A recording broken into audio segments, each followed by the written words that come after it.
Persoas con enxeño especial, dispostas a usaren o maxín para inventar. Capaces son de idear, indagar, demostrar. Da lúa ao gravitar é porque caen mazás do pomar. Para medir o tempo que ora tarda en pasar, é predicir no inverno neve e sol en verán. Un esplendor sen igual, tan radiante e real, que ofrece benestar e ansias de soñar.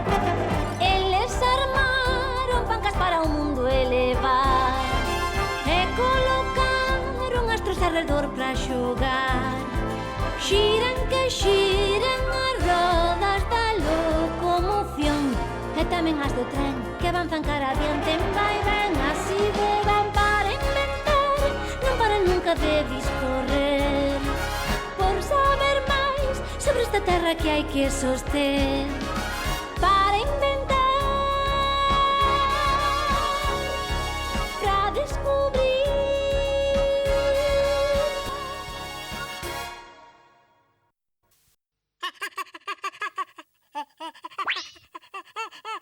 Polo tanto, o señor Darwin non cree na Santa Biblia. Segundo el, Adán e Eva non son os nosos primeiros antepasados. Sei que descendemos, pois sí, sei que descendemos do mono.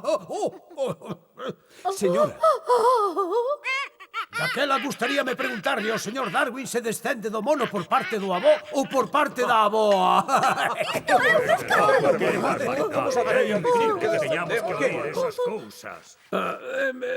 Charles Darwin publicara no 1859 unha obra moi famosa sobre a evolución das especies por medio da selección natural. O libro provocou un escándalo. Evidentemente, hoxe en día sabemos que as especies vivas evolucionan ao longo de milleiros, de millóns de anos, pero naquela época... Ei, eu son unha especie evolucionada. Ti, aínda és un mono, non hai máis que verte.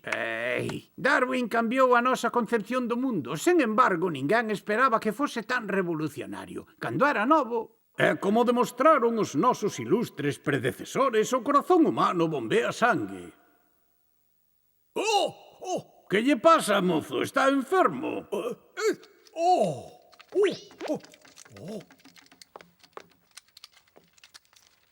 Señor Darwin, que está a facer?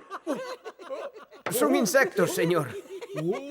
Insectos que collemos co señor Henslow, o profesor de Historia Natural. Que fan eses insectos nunha clase de anatomía? Non sei se o seu será a medicina, señor Darwin. Eu ás veces tampouco yo sei, señor. Ten algo de particular ese insecto, señor Darwin? Sí, profesor Henslow. Mire para aquí. Ao lado da pata traseira hai un orificio pequeno e por ese orificio o escarabello cando se senta atacado expulsa un líquido para defenderse. É un líquido ácido, irritante. Sí, efectivamente. Ben observado. Mira o que hai ali. Esa erva que hai na outra beira é moi interesante. Podería ir por ela. Por suposto, señor.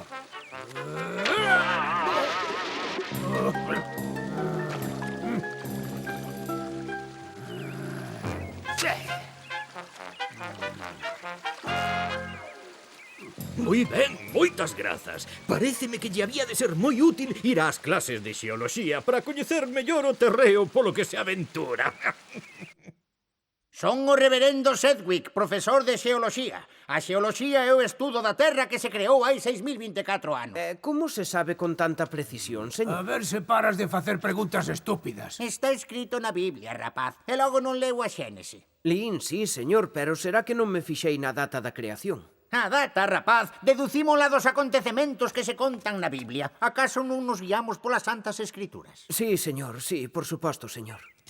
Que foi, Charles? Non queres ser médico como a min? Por desgraza, paréceme que non teño vocación, mi padre. Unha pena. Daquela non che queda máis ca dereito ou teoloxía. Sí, podería ser pastor, é unha profesión honorable. Xa o falaremos despois das vacacións. Arre! Arre! Ha! Oh, Charles! Profesor Henslow! Que sorpresa tan agradable velo aquí. Vin para velo, Charles, porque se lle presenta unha grande oportunidade. Grazas. Un té con leite. Grazas. Escoite, a Mariña da súa Maxestade vai enviar un barco para explorar as costas da América do Sur e para facer un mapa cartográfico. E ao capitán Fitzroy gustaríalle levar a bordo un naturalista para estudar as plantas e os animais desas rexións. Recomendeino a vostede encarecidamente. Pero pensa que estou capacitado e non sei se meu pai estará de acordo. Polo menos vai a velo, capitán. Sairá de Plymouth en setembro. Pero... Esa viaxe é unha tolería, Charles. Tes que terminar os estudos, casar... Non cho podo prohibir, pero pensa no tempo que vas perder. Sí, mi padre, vou no pensar.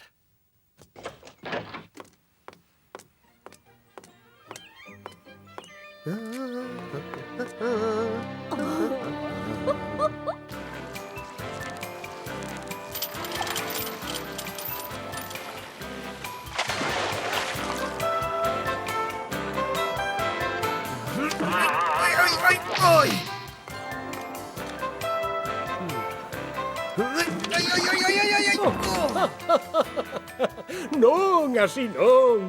Non é unha cama, é unha hamaca, mire. Que lle parece? Vou probar. Ata mañá, boas noites.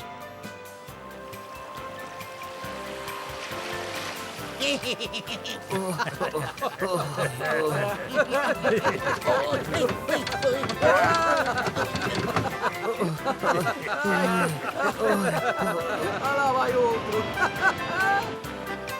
Que, está mellor? Algo mellor, sí. Señor Darwin, rápido! Aí, na popa do barco, hai unha candorca. É un mamífero mariño moi raro. Veña rápido!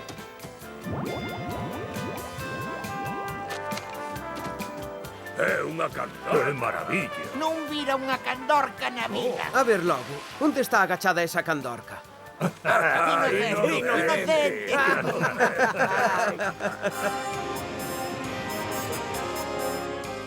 Río de Xaneiro. Teño que dar volta para comprobar algunhas cousas. Vostede pode quedar aquí e facer unha expedición polo interior da rexión.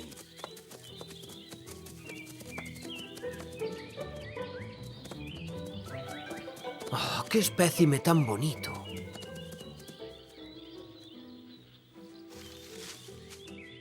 Xa é miña. Esta non escapa. Ai, mamaíña.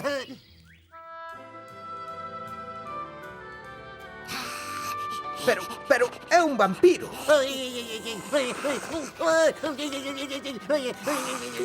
Que foi?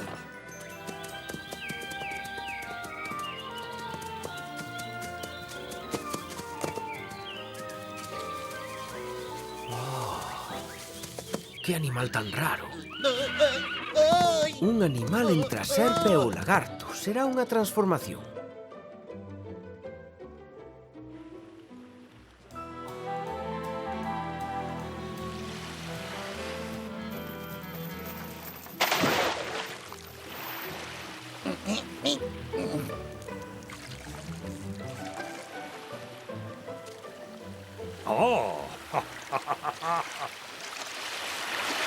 Capitán, temos unha revolta en Montevideo. Pódennos axudar para podermos protexer os cidadáns. Por suposto, vou mandar vir máis homes armados.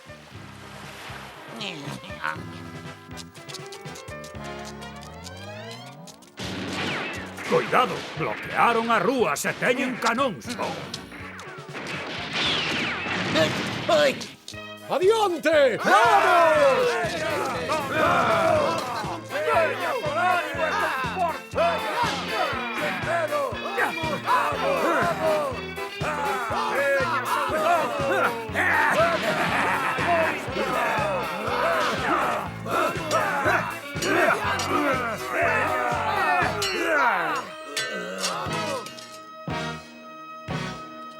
Escoita, Rodríguez.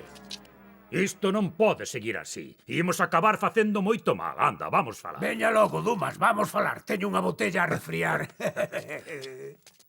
Non se preocupen. Agora vai ir todo ben. Que costumes tan curiosos. Que lle quere? Non teñen a flegma británica. E unha cousa, por certo, moi ben pelexou para ser un naturalista. Outra cousa, se vai cara ao interior da rexión, garde as armas. Nunca se sabe.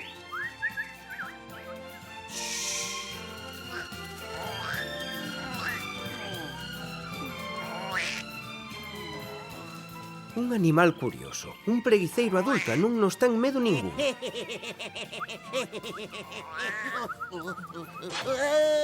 Esperade por mí, esperade. Oh, que extraño. Parece unha armadura.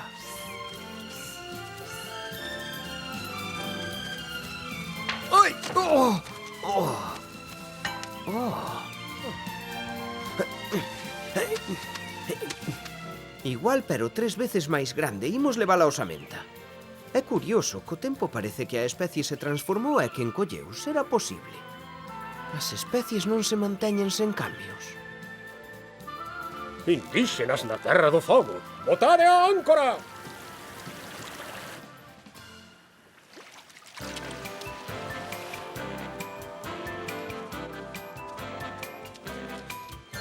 E estes son os superviventes do diluvio? Teño bastantes dúbidas. Pode ser doutra maneira. Non me dirá que dubida das escrituras sagradas.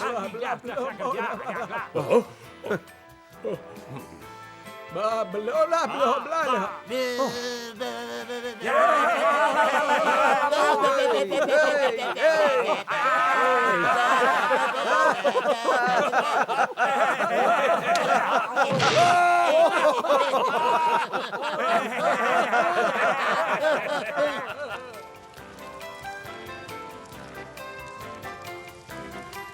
Oh!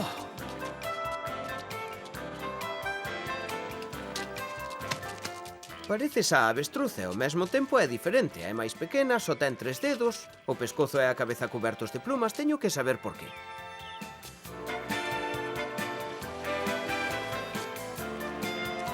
Oh! O meu espécime! Pero que fixeron con el?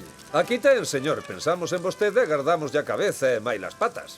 Estamos no Nadal, amigos. Non teño un pavo para lles ofrecer, pero temos este paxaro tan magnífico. Como se chama? O ñandú.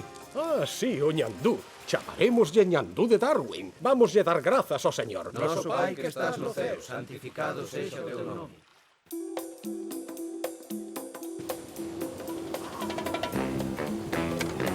Oh, vaya. Que bonito é isto. Sí, pero o Estreito de Magallanes é un sitio perigoso. Mire para aí.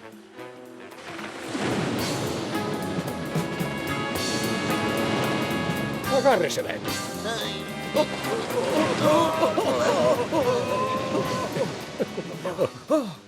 Mire aí, son baleas. Os mamíferos máis grandes do mundo.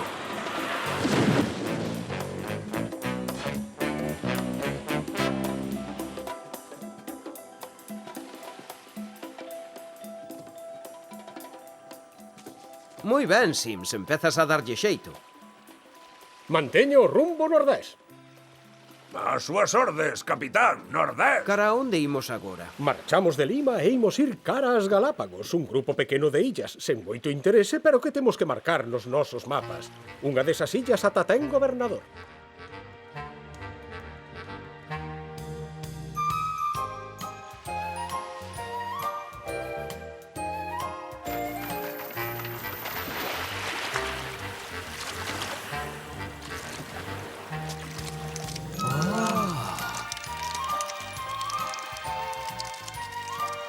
Que cousa tan increíble.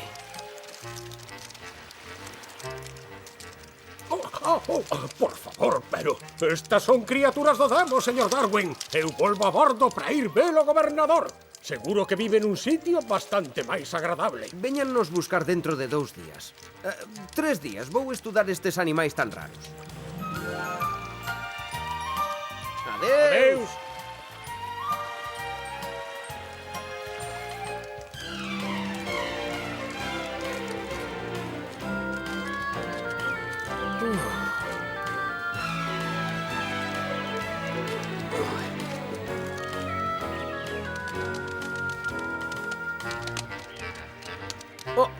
Pero... Oh.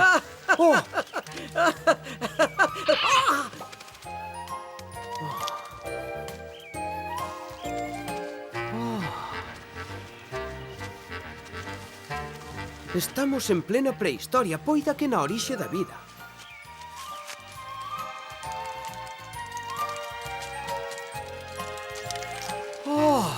Mira! É increíble.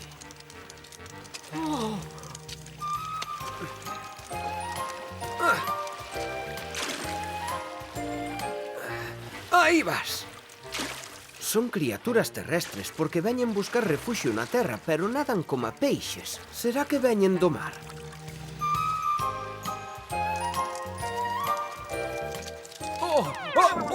Oi!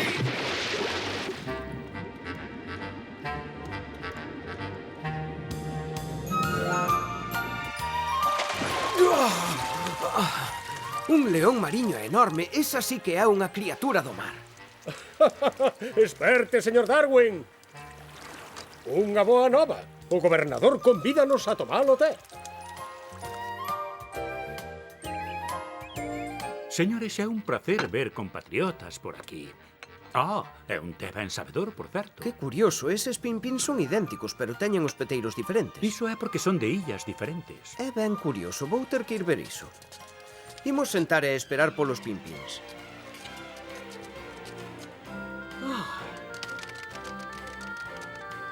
Só comen insectos e eirugas. Mira, Sims, teñen o peteiro fino. Imos mirar noutro lado.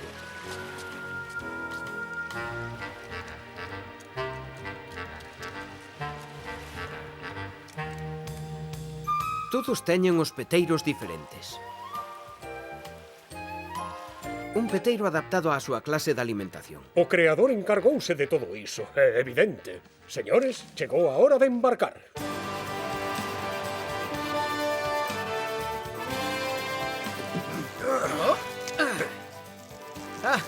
Adeus, compañeros. Veña, vamos.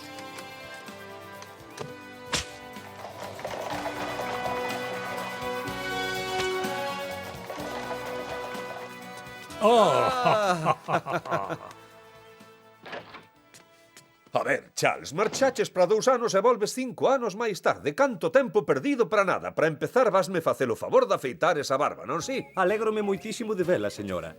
Un bufete ben agradable. E ben xeneroso tamén, por Xa certo. non me coñece, Curmán Charles. Ai, sí, Janis, verdade? Non, volva a intentar. Susan, a miña curmade... Xuisby. Non, pois non. É certo que eu era moi noviña cando vostede marchou. Emma Wedgwood. Ai, como a puiden esquecer. É certo que agora xa é unha moza moi guapa. Quere vir dar unha volta polo xardín. Vai moita calor, non lle parece? Charles, fáleme da súa viaxe. Todos eses animais salvaxes que debeu de ver. Gorilas. Non, en América non hai gorilas. Pois leóns logo. Ai, non. E logo cales hai? Pois hai tatús, preguiceiros, elefantes mariños, iguanas, cóndores, serpes grandes... Que lle pasou, Emma? Metinlle medo. Non, Charles, pero teño un bicho. Onde? No nocello. Déixeme ver. Deixarlle velo no cello. Nin se lle ocorra. Daquela vai na morder. Ai, que horror. Está ben, pero un pouquiño nada máis, mire a ver. Ai, que bonito. O meu nocello. Ai, Charles, non debería. O escarabello. Falaba do escarabello. Sí, mire para aquí, é un copris lunaris. É raro velos tan cedo na primavera. Fíxese no seu escudo redondeado. E os élitros, 9 estrías, ninguna menos. Charles e Emma acabarán casando e instalándose nunha casa moi bonita preto de Londres. Van vivir felices durante moitos anos e van ter moitos fillos. Señor Charles, a señora Darwin tivo un neno, pesa 7 libras. Maravilloso, dígalle á señora que vou agora mesmo. Unha nena, señor Darwin, saiu todo ben. Maravilloso, vou agora mesmo.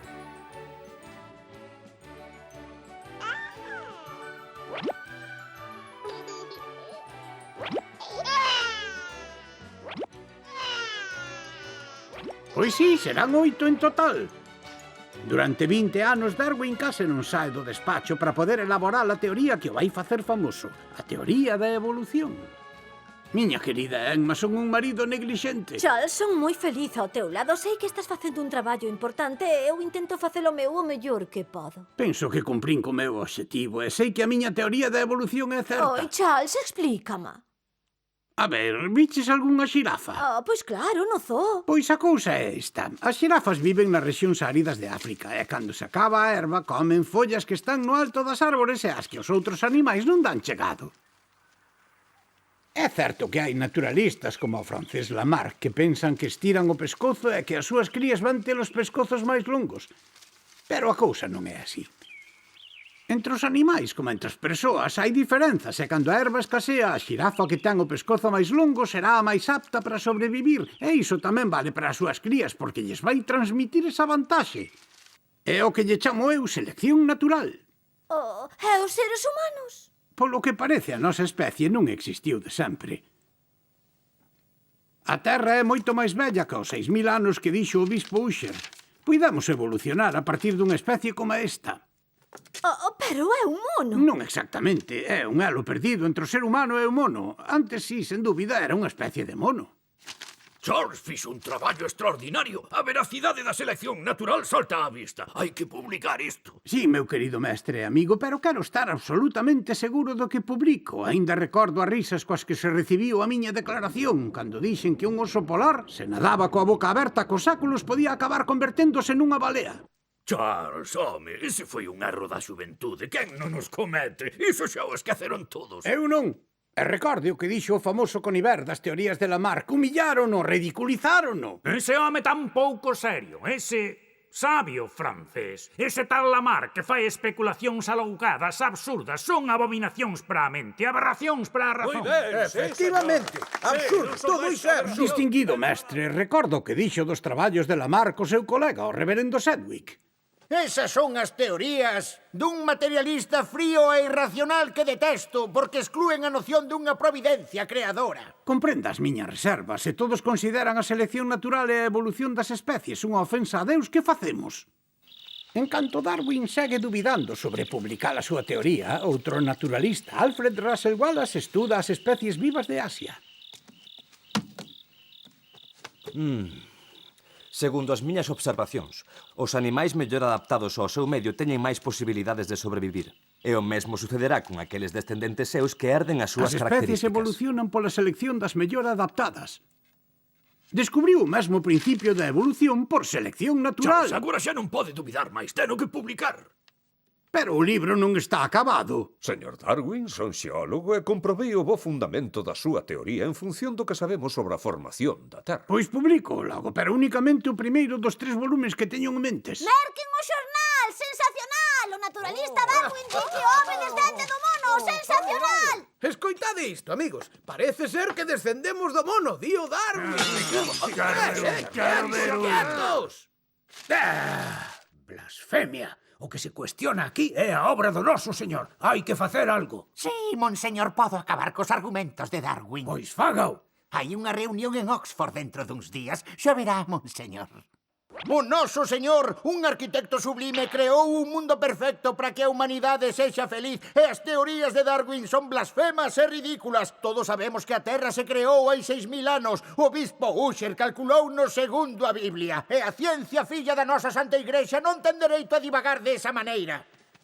Hasley, naturalista. Señor, a Biblia escribiuse de maneira simple para a xente simple. A súa linguaxe non é adecuada para a ciencia. Galileo ben o demostrou cando descubriu que a Terra xira ao redor do Sol e non ao revés.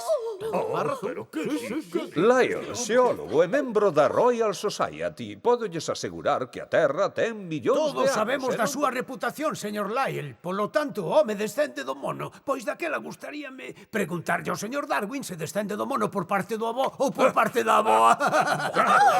Señor Darwin, ten razón.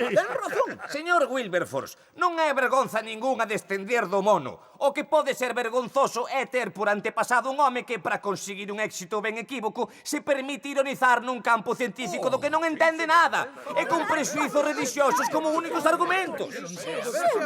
Todos están perdidos. Esa era a primeira edición da Orixe das Especies. Vendeuse toda, vai haber que volver a imprimir. Para min que vai ser un éxito moi grande. Les découvreurs façonnent pour nous des mondes meilleurs. L'œil vers le ciel, leurs pensées vagabondent ailleurs. Tourne-manège des étoiles, des planètes, des comètes. Voici que l'homme décolle, il va quitter le sol. Mes paroles, c'est qu'il s'envole. Demain, ils nous mèneront vers d'autres firmaments. Car pour l'homme, n'en est qu'au début de son roman.